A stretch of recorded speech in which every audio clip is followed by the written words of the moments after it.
Bonsoir à tous, voici les principales informations de ce mardi 13 juillet 2021.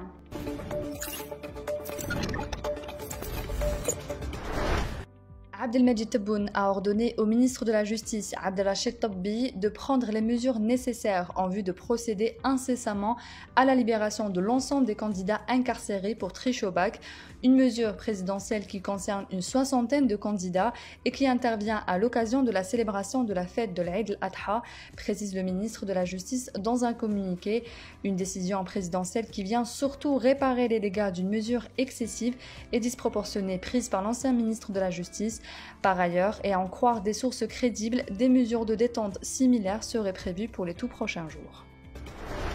L'Algérie a envoyé ce mardi 250 000 doses de vaccins anti-Covid-19 et du matériel médical de première nécessité à la Tunisie pour l'aider à lutter contre la pandémie de Covid-19. Les présidents des deux pays voisins ont eu un entretien téléphonique la veille pour évoquer les derniers développements de la situation sanitaire en Tunisie, une situation sanitaire jugée catastrophique par les autorités officielles qui a plongé le système sanitaire dans l'effondrement en raison du nombre record quotidien de contaminations et de décès au Covid-19 ces dernières semaines, ainsi que la détection du variant Delta.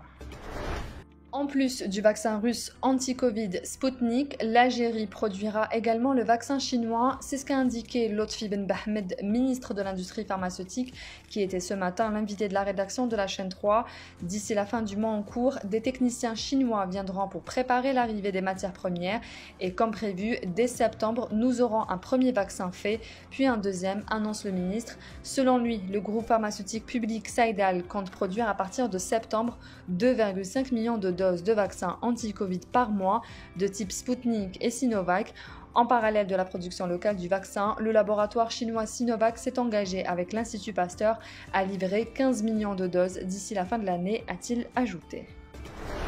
Les autorités de la wilaya de Batna ont décidé d'interdire tous les regroupements familiaux, les fêtes de mariage et les circoncisions dans le cadre des mesures préventives de lutte contre la propagation de la Covid-19, selon un communiqué de la wilaya. Dans ce contexte, le chef de l'exécutif local, Toufiq Mezhoud, a chargé les services de sécurité et du commerce d'organiser des sorties sur le terrain à travers les salles des fêtes pour veiller au strict respect de cette décision, d'intensifier les opérations de contrôle dans les moyens de transport, dans les espaces commerciaux et les marchés hebdomadaires, a ajouté la même source. Un gazoduc transportant le gaz de la wilaya de Relizane vers la wilaya de Tlemcen a pris feu ce mardi matin aux environs de 8h45 après avoir explosé pour des raisons qui n'ont pas encore été déterminées. Des agents de l'unité de protection civile de la commune de Zahana sont intervenus pour l'extinction de l'incendie après que les services de la société Sonalgaz aient fermé les vannes de la canalisation. L'intervention des équipes techniques est toujours en cours et aucune perte humaine n'a été enregistrée selon la même source.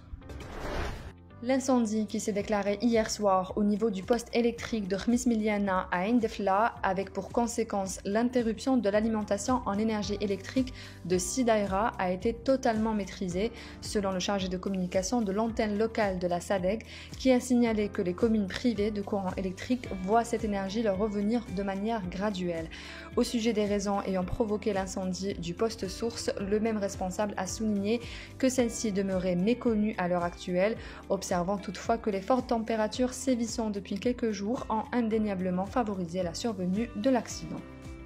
C'est la fin de ce journal, merci d'avoir suivi, on se retrouve demain à la même heure sur nos réseaux sociaux.